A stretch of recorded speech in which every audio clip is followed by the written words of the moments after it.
Boa noite, caros irmãos. Hoje as coisas estão bonitas por aqui, a casa está muito cheia hoje, graças a Deus. E nós estamos já passando o período de férias, mas graças a Deus arranjamos um tempinho para estarmos aqui todos juntos. Estamos hoje mais uma vez juntos para refletirmos sobre o Evangelho de Jesus e sobre o livro Dores da Alma. Vamos iniciar o nosso trabalho sentando na nossa cadeira confortavelmente, fechando os olhos. Vamos pedir ao Mestre Jesus que esteja conosco nesse instante, nos auxiliando no trabalho da noite, possamos ter a companhia dos bons amigos espirituais para o entendimento, para a fala e para a escuta, para internalizarmos tudo o que ouvimos e sentimos de positivo e fazermos a construção da nossa sabedoria nas nossas relações do dia a dia. Mestre Jesus, nós pedimos permissão neste momento para mais um dia, mais uma noite, onde estaremos compartilhando os teus ensinamentos com os todos presentes, encarnados e desencarnados. Que o Mestre Jesus esteja conosco, hoje, agora e sempre. O Evangelho da noite é o capítulo 5, Bem-aventurados aflitos, item 8. As tribulações da vida podem ser impostas a espíritos endurecidos ou muito ignorantes para fazer uma escolha com o conhecimento de causa, mas são livremente escolhidas e aceitas por espíritos arrependidos que querem reparar o mal que fizeram e tentar fazer melhor. Tal ocorre aquele que, tendo cumprido mal sua tarefa, pede para recomeçá-la, a fim de não perder o benefício de seu trabalho.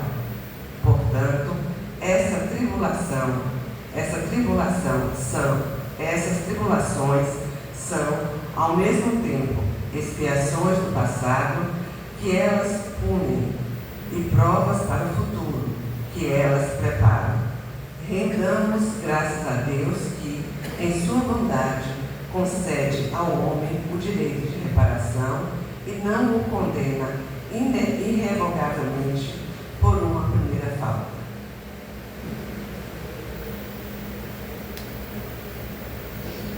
Então, baseado no Evangelho, que fala do arrependimento, da grande oportunidade que nós temos de reconstruir cada dia a nossa vida e cada reencarnação uma nova história, nós temos hoje, dentro do livro Dores da Alma, de Francisco do Espírito Santo e o Espírito Erramete, falarmos sobre culpa. Culpa é uma coisa que sempre está batendo na nossa porta. E ela nos castiga muito, porque a gente começa a criar fantasias e às vezes o nosso sofrimento é muito maior no imaginário do que no real. E hoje a gente vai ver um pouco, não é tudo, que culpa é um tema que dá um seminário dos 3 dias.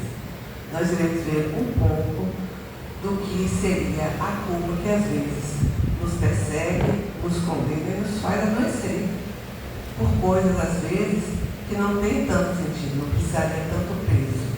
Então eu gosto sempre de começar todos os temas que nós vamos falar, começar pelo conceito do tema central. Então o tema de hoje é culpa. E o que é culpa? O que a gente carrega, às vezes, não é culpa por alguma coisa concreta, mas culpa por alguma coisa imaginária, alguma coisa que a gente pensa, que a gente está lá no passado e a gente ainda se condena por aqui.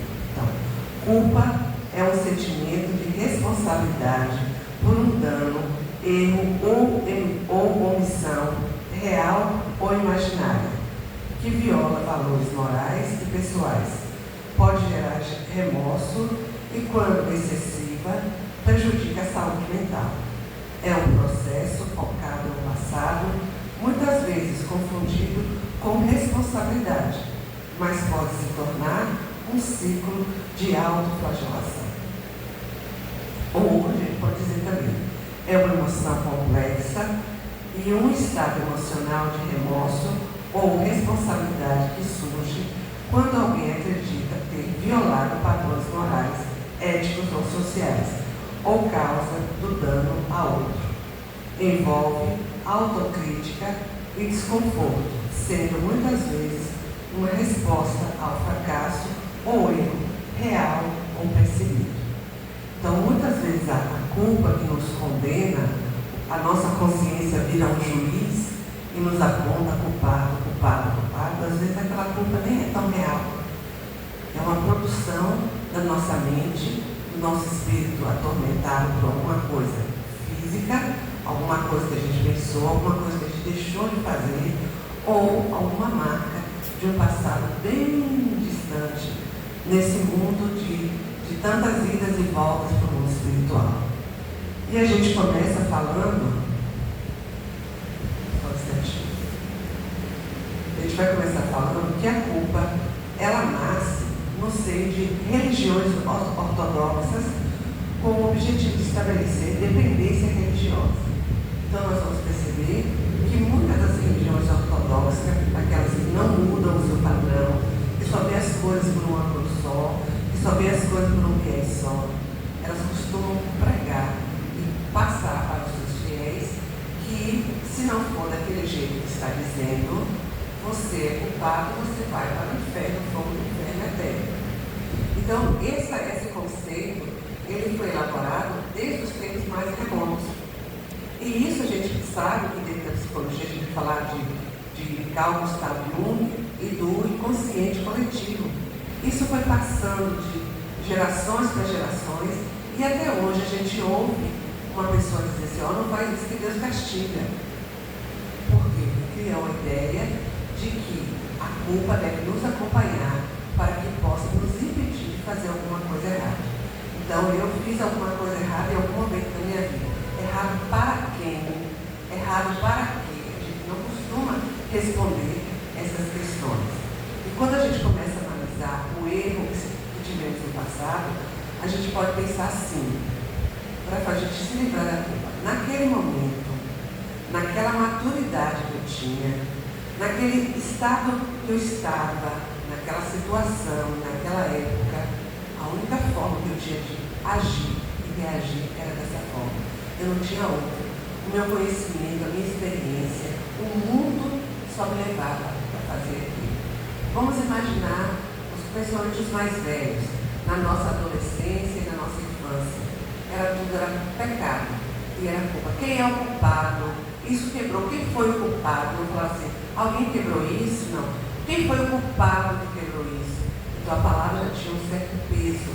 E isso foi desenvolvendo na gente, essa emoção, foi se criando esse sentimento, e que até hoje nos marca tão perversamente. E a gente vai dizer que isso nasceu dentro das religiões mais ortodoxas que existiram. Talvez não no nosso tempo, talvez exista ainda algumas do nosso tempo. Mas se a gente olhar a Idade Média, a construção da Idade Média, da ideia religiosa, o poder de toda a igreja, de toda a questão de crença, e a igreja não era crença, mas espiritualidade. O que foi que ele fez conosco para que a gente morresse de culpa? E aí eu vou dar uma paradinha para dar um exemplo.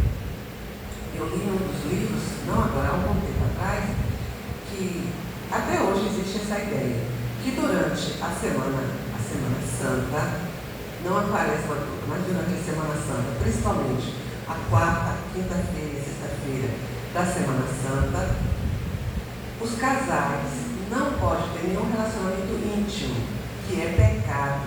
É pecado. Então isso era uma coisa muito forte, antigamente, hoje mais tanto. E na Idade Média, isso era uma lei severa, que era na Semana Santa. Um determinado casal, na sua intimidade, não obedeceram à regra. Tiveram seu contato íntimo. Desse contato íntimo, a moça ficou grávida, que era a esposa, não era namorada, era a esposa. Quando o menino nasce, ele nasce com defeitos físicos. E essa mãe, na procura da culpa que esse menino nasceu desse jeito, porque foi concebido na Semana Santa, que não podia, que era pecado, olha o que eu fiz, ela se culpou tanto que ela se jogou no penhasco. Veja que a culpa constrói as pessoas. O menino nasceu com defeito físico, porque naquela época não existia vacina, naquela época ela tinha tido a doença infectiva contagiosa, N coisas podem ter acontecido, mas ela só colocou na sua cabeça que foi por conta do ato que ela fez na Semana Santa, que é uma coisa que casais muito comum e muito normal. E aí a gente vai passando, essas crenças foram passando de um para outro, chegou até os nossos dias. Então hoje, nos nossos dias, talvez a gente não tenha a mesma crença desses mesmos atos, mas tem a culpa nos apontando para outras coisas, que vão desencadear outros sentimentos, outras emoções e outras situações. E a gente fala o seguinte, que essa culpa, ela vai nos atacar e a gente esquece que nós somos pessoas que temos um conhecimento, não só conhecimento desenvolvido nas universidades, na escola, no dia a dia da nossa vida. O conhecimento que nós trazemos, ele é astral. O que é o conhecimento astral? De diversas vidas. A gente não tem a consciência de que a gente sabe muita coisa, até outros idiomas. Mas, de repente, quando a gente tem a oportunidade de fazer alguma coisa, a gente nem sabia que a gente sabia fazer aquilo, mas olha, eu tentei e deu certo. Quantas pessoas entram no curso de inglês e na primeira semana vai embora e aprende e já não precisa mais ir para o curso?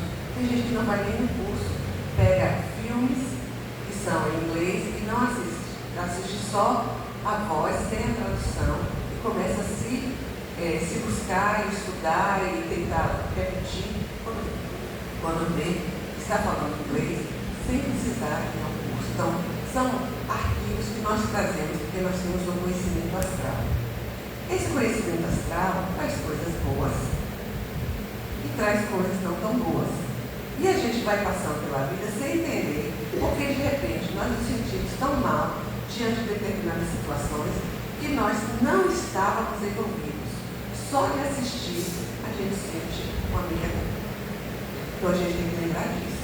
E sempre fazer essa autoanálise para não cair na malha do sofrimento sem motivo e depois adoecer a nossa mente. E aí ele fala da questão da culpa implícita e a culpa incentivada. O que é a culpa incentivada? É aquela onde nós estamos vivendo no ambiente e alguém fala, o culpado foi você. Você aconteceu, mas a culpa foi sua.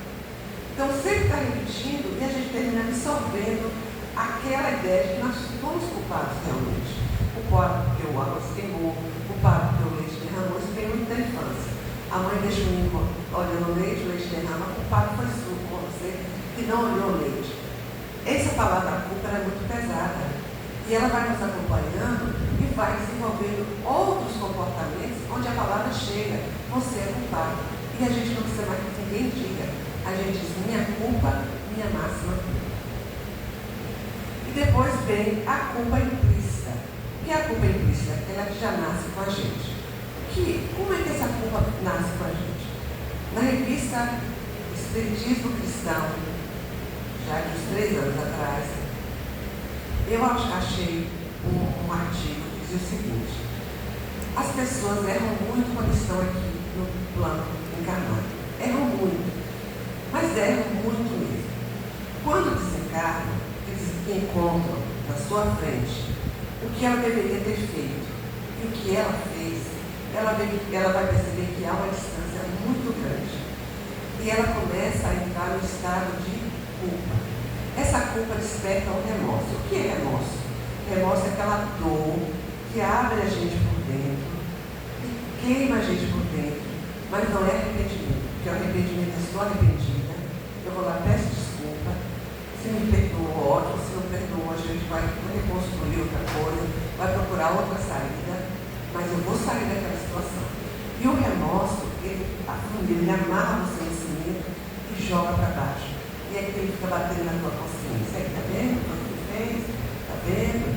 E a pessoa, quando desencarna e entra em remorso, ele se condena a viver num lugarzinho lá do umbral, mais sofrido, por vontade própria. Ele escolheu, eu mereço, eu errei, está em remorso. Eu errei, sou culpado, então eu não vou sair mais daqui. pior lugar e fica lá. Chegam os mensageiros, chegam os missionários, chega o Espírito de Deus e fala, vamos, sai daí. Ele fala, não, eu mereço estar aqui. Eu mereço. Quando ele passa muitos anos que os amigos espirituais vão lá buscar e ele não quer sair, aí ele recebe uma dosagem, a gente vai dizer remédio, mas deve ter outro nome, onde ele vai adormecer, ele vai ser retirado daquele lugar para ir para uma colônia fazer tratamento, para tirar aquele remorso. Mas aquilo é muito forte, aquilo vai perdurar, ele vai ficar lá nas colônias de tratamento, mas sempre cabisbaixo, sempre remoendo aquela coisa, aquele crime, aquela coisa horrível que ele fez. Aí chega a oportunidade dele reencarnar. Ele vai reencarnar. Mas vai ser aquela pessoa que o dia que declarar guerra lá do outro lado do mundo, lá no Oriente Médio, vai ser responsabilidade família. Eu não orei todas as noites para pai e família. Vai cair o vizinho lá, bater o carro e vai dizer a responsabilidade era minha. Porque eu acho que admirei tanto o carro do vizinho que ele bateu. Então tudo que acontece, ele vai achar que um pouco de responsabilidade do que aconteceu com as pessoas que estão ao seu redor, a responsabilidade foi dele. Está implícita. Por quê? Porque ele foi um espírito retirado das zonas umbralinas, não por vontade, porque ele dizia que precisava estar aqui, que ele era culpado. Ele se deu esse castigo. Vamos lembrar de Judas. Judas, ele pegou Jesus. Quando ele viu que mataram Jesus, pegaram na cruz para aquele sofrimento, ele se sentiu tão culpado que ele se enfocou, ele se matou. O enforcamento é uma morte horrorosa, todas, né? De suicídio, mas o enforcamento é o pior. E ele, na mente dele, ele queria virar nada, ele queria desaparecer, ele queria desintegrar. E o espírito dele obedeceu. Ele virou poeira, o espírito dele virou poeira e foi para a zona umbralina mais difícil que existia. Jesus, ao ressuscitar, ele não aparece logo para as mulheres, ele não aparece logo para os seres que ele amava e que estavam sofrendo pela sua morte. Ele foi aonde? Desceu aos infernos. Chegando lá, ele recolheu Judas como era uma poeira. Ele envolveu Judas todo no corpo dele, uma grande poeira, envolveu todo, para que a energia de amor que ele tivesse, fizesse aquele remorso acabar. Aí ele volta e aparece para as mulheres. Madalena foi abraçar e disse, não. Ele saudou as mulheres, demonstrou amor e carinho, mas não deixou que elas se aproximassem, porque ele estava envolvida com a poeira do espírito terrivelmente remorso de Judas. Então vejam o que a culpa pode fazer conosco. Nem todo mundo vai ter a sorte de Jesus ir buscar lá no umbral, né? Nem todo mundo tem essa sorte. Então é melhor que a gente comece a trabalhar os nossos sentimentos. E essa transformação de sair do arrependimento, do remorso para o arrependimento, vai acontecer com o processo de amadurecimento do espírito. É por isso que nós não podemos nos entregar ao primeiro sofrimento da culpa.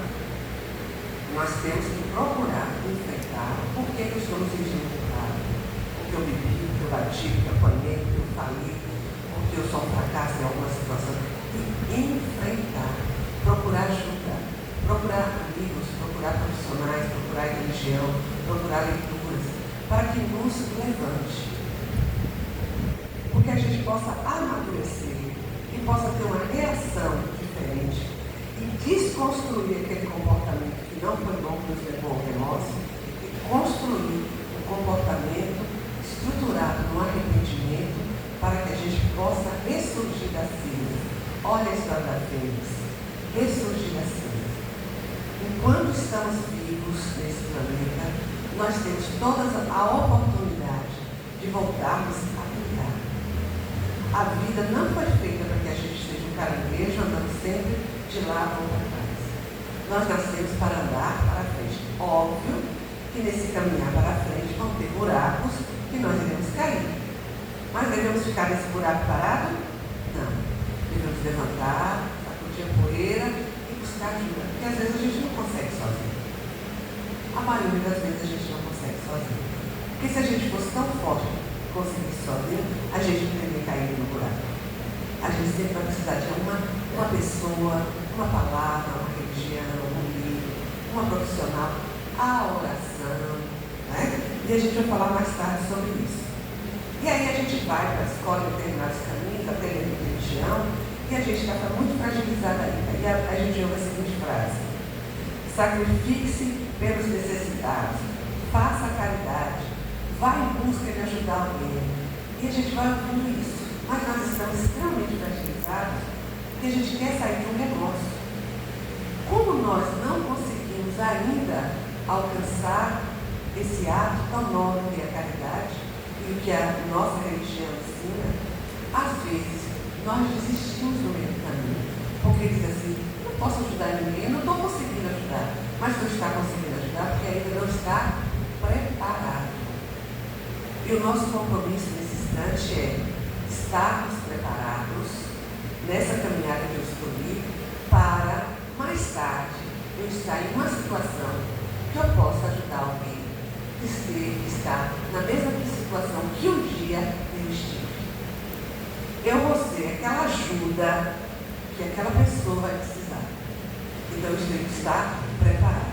Eu vou me estruturar, eu vou estudar, eu vou orar, eu vou fazer penitência, eu vou buscar conhecimento, eu vou me estruturar. Porque um dia alguém vai chegar nesse mesmo lugar que eu estou, na mesma situação, e eu vou estar ali para exemplificar para ela que se eu vencer, ela também consegue. Então a culpa é uma coisa que pode ser vencida. Nós não podemos deixá-la nos derrotar, nos adoecendo mentalmente. Não. Nós temos que ser fortes, não sei como. O forte que eu estou falando não é engolir o choro, não é isso não. É dizer assim: bem, perdeu tudo, eu vou jogar a toalha e agora eu vou recomeçar. A primeira coisa que eu vou fazer é me estruturar, vou procurar ajuda. Porque se nós dermos a nossa força, pegarmos essa força, a culpa, nós somos sérios e fortes candidatos à depressão, que aí é muito mais difícil de se sair. O buraco é muito mais profundo. E nós temos que buscar essa ajuda antes de pensar em ajudar alguém. Antes, porque a pessoa desestruturada, ela pode até piorar a situação de alguém, quando vê alguém que está à frente ou está envolvido em algum trabalho de ajuda, tão fraco, tão fragilizado, e às vezes, ao invés de dar um conselho, desanima mais, que ele precisa ser animado. Na realidade, nós todos somos criaturas imaturas, que muitas das vezes nos culpamos por situações banais. Até por a gente ser convidado para uma festa e a gente dizer não, e no outro dia todo mundo dizer: ah, mas foi ótimo, foi maravilhoso, você perdeu, a gente sente culpado. A gente abre nossas portas do nosso espírito com a maior fraqueza do mundo e deixa essas coisas entrar, por menor que seja a situação. E é nesse momento que nós abrimos também as portas para a obsessão. Nós baixamos a nossa guarda, os nossos anticorpos espirituais, que a gente pode falar sobre isso, são derrotados e nós estamos vulneráveis à obsessão. Quer dizer que os meus inimigos estão me olhando? Às vezes não é inimigo. O obsessor às vezes não é inimigo. É às vezes um cara que morreu também muito culpado, está lá jogado no chão, o espírito, você passa também culpado, ele é a mesma energia, ele fala: opa, ele vai me levar para algum lugar, e acompanha. Às vezes é um transeunte que não tem nada a ver com você, mas te viu tão vulnerável, tão fraco, que ele acompanhou e você deixou ele entrar na sua casa, porque você não tem força espiritual para dizer: aqui você não entra. Então, na hora que nós nos entregamos a essas situações tão difíceis, a gente começa a acolher espíritos que estão desencantados da vida, que não encontraram o seu caminho ainda, que não, às vezes, nem sabem que morreram, estão soltos. A gente está tão decadente, tão fraco, estamos na igualdade de energia, que a gente sai carregando todos eles. E nenhum deles é culpado, olha a palavra de novo, de estar na sua casa contigo, porque você convidou. Com a baixa energia energia espiritual, com a culpa em cima da sua cabeça, com aquela espada balançando, onde você só está esperando ela descer para acabar com a sua vida. Então nós temos que ter muito cuidado com essas questões. E às vezes assim, isso é muito comum no ser humano. Nós às vezes estamos tão fragilizados que a gente se acha incapaz de ser percebido por Deus. A gente não se acha capaz. A gente se acha assim, eu não vou conseguir. Aí a gente vai eleger uma casa religiosa ou uma pessoa para orar para a gente. Não que esteja errado, não é errado isso. É errado como eu vou falar. Para orar, para fazer uma coisa comigo, porque eu não consigo. Ótimo, vamos fazer isso. Vamos fazer, vamos. Agora eu não tenho. Depois você tem que se reforçar e você tem mesmo fazer. Hoje eu não sei mais se existe isso na casa espírita, mas antigamente tinha os papapás. Eram pessoas que vinham à casa espírita todos os dias, se pudesse vir 2 vezes ao dia, viriam para tomar um passe. Por quê? Porque elas não se achavam com força de se animar. Aquelas pessoas que todos os dias querem estar em determinada religião para receber oração, para receber um conselho, todos os dias. Quando aquela casa não resolve a situação dela, ela automaticamente procura outra. Quando percebe, ela já recorreu.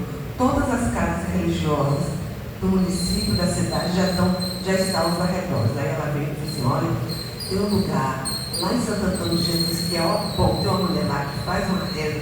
Aí ela começa a trazer notícias de outros lugares, porque ela não conseguiu se livrar nem do remorso, nem da culpa.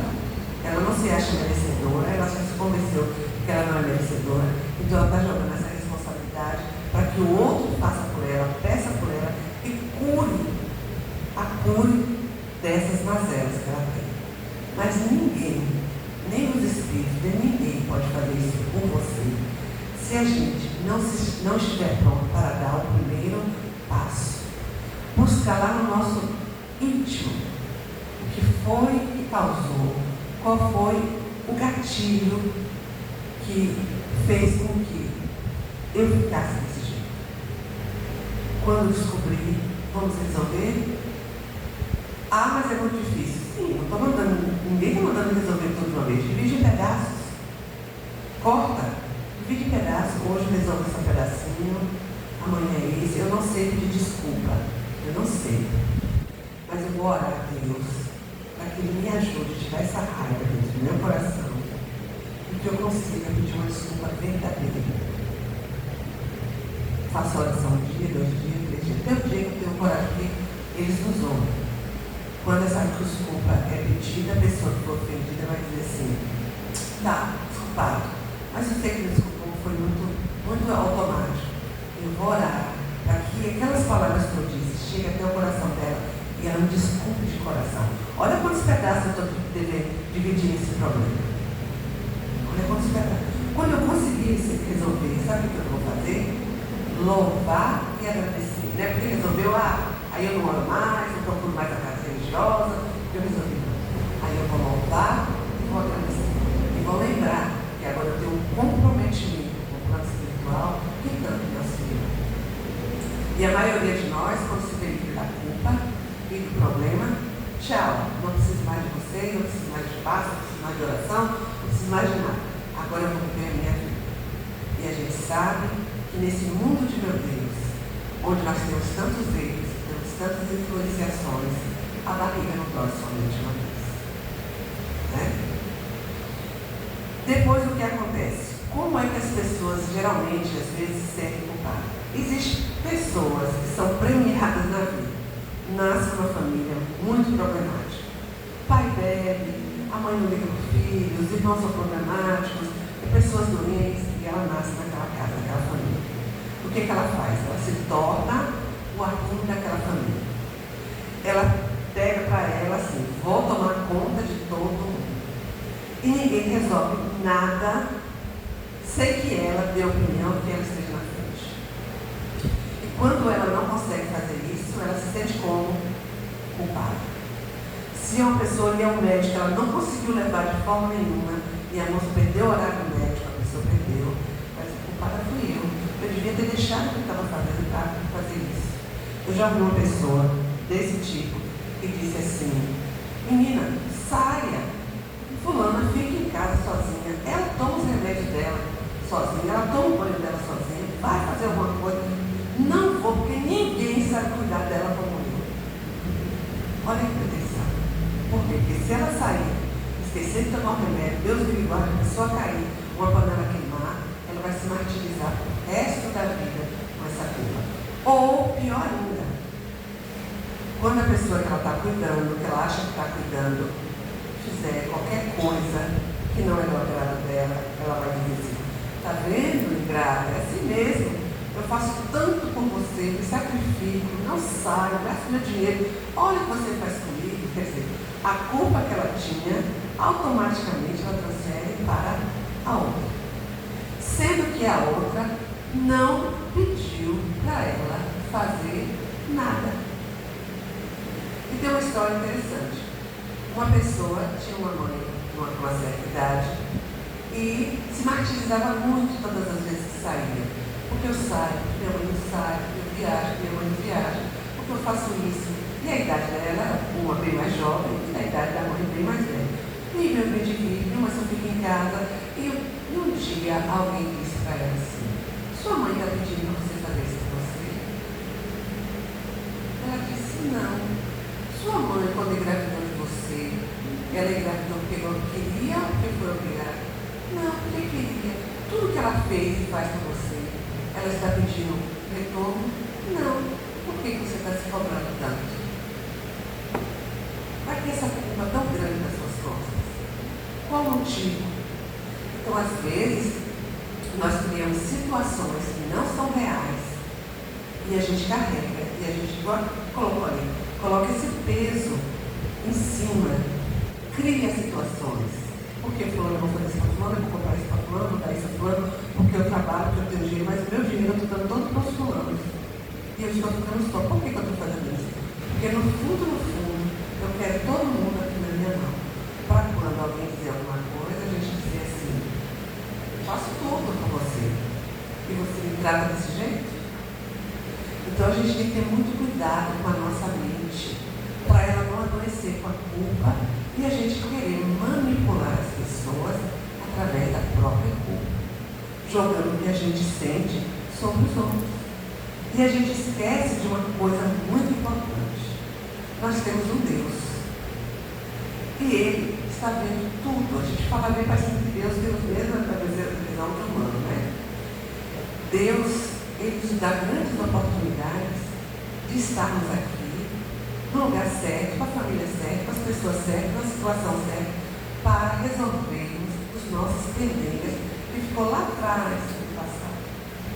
Se a gente vem com essas dívidas todas de encarnações anteriores e a gente ainda coloca o peso das culpas sobre nossas cabeças, esquece que nós somos amados por Deus.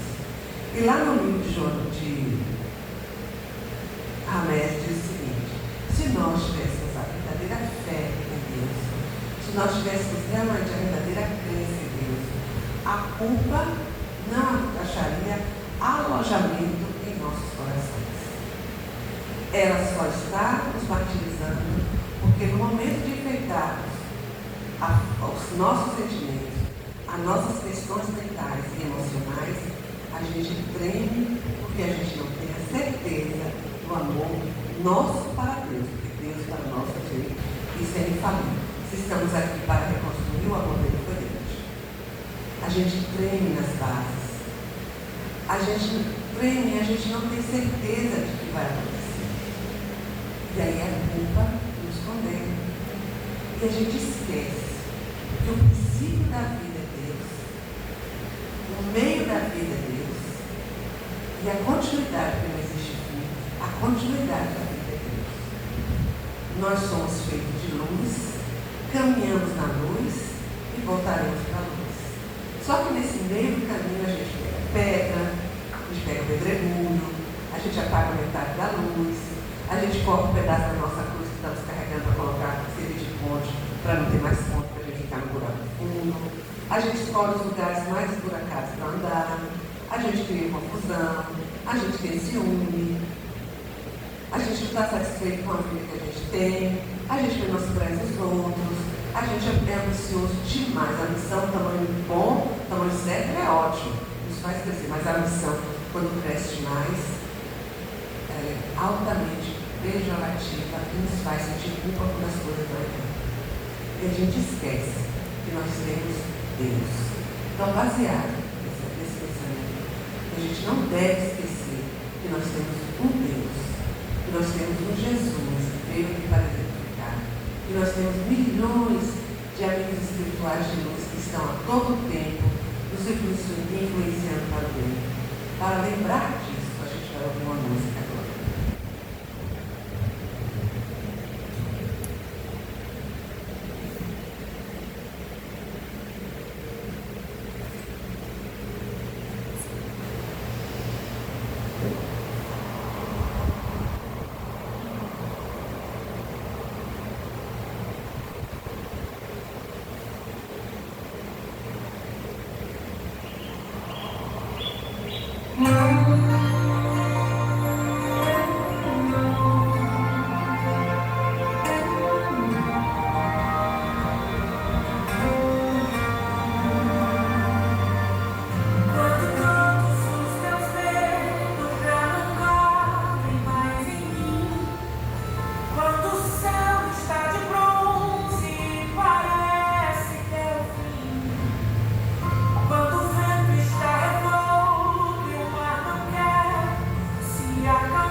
reconhecer que Ele cuida da gente, a qualquer momento. Agora, quem comanda a nossa mente somos nós.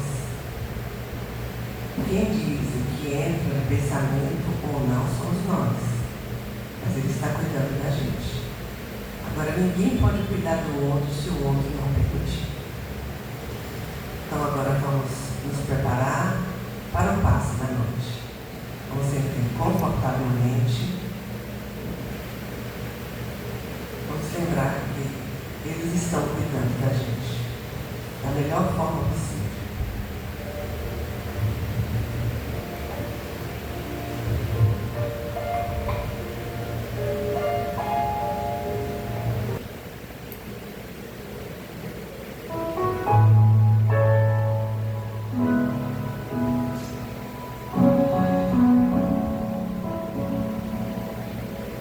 Que bom, Senhor, ir ao teu encontro,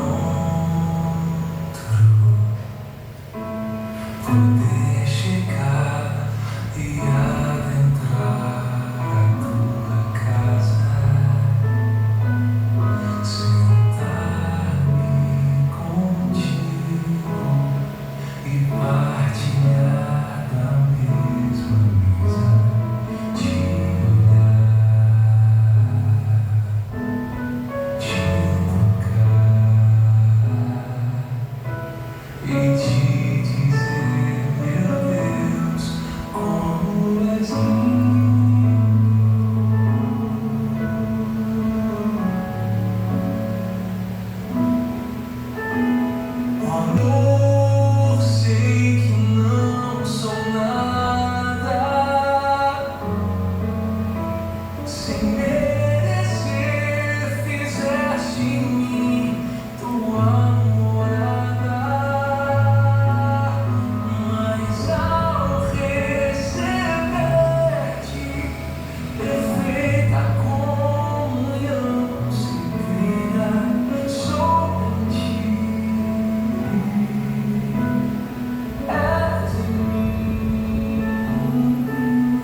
Vamos aproveitar toda a harmonia que está nesse instante no salão, onde nós todos, depois de refletirmos sobre a situação culpa, e temos agora certeza que iremos preservar a nossa saúde mental, trabalhando esse sentimento em nós e orando muito, pedindo a Deus que consigamos vencer esses obstáculos. E não esquecendo de agradecer nossa vitória e de louvar ao Mestre querido. Pai de misericórdia, nós te agradecemos por este momento de reflexão, de entendimento e de renovação de nossas vidas. Te pedimos, Senhor, que ao sairmos daqui, possamos estar com pensamento e ações diferentes. Consigamos vencer os nossos medos, consigamos vencer as nossas culpas, e mesmo que elas insistam, estejam implícitas em nosso corpo, que a gente lembre o seguinte: tudo isso é coisa do passado. E eu estou vivendo o presente para fazer um futuro renovado. Que o Mestre Jesus esteja conosco, nos abençoando todos os dias de nossas vidas. E lembrando que Ele cuida de nós.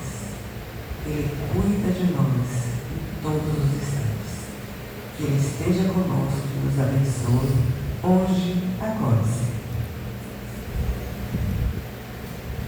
Vamos ver o sorteio do livro. Nunca é tarde para perdoar. Olha, tem uma sintonia aí com o tema da noite. Quem perdoa porque já se livrou da culpa. Vamos ver lá quem vai ser?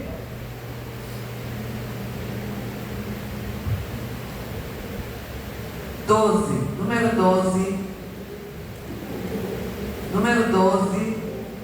Opa, hoje é uma pessoa diferente.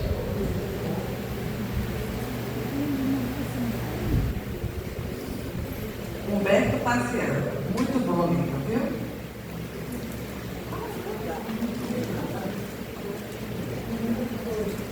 Gente, agora aqui um aviso. Olha, nós estamos com o nosso canal do YouTube. Canal Centro Espírita Alvorada Nova. Que nós temos diversas palestras nesse canal, diversos encargos, não tiver nada para fazer. Ao invés de assistir novelas, vamos assistir uma palestra para o nosso engrandecimento. E também coloque lá os nossos likes. Quanto mais likes vocês colocarem, mais nosso canal tem chance de se expandir. Então, assistam, dê o like e vamos continuar na nossa renovação, não só no Centro Espírita, mas também em nossos lares. Boa noite, que Deus nos acompanhe.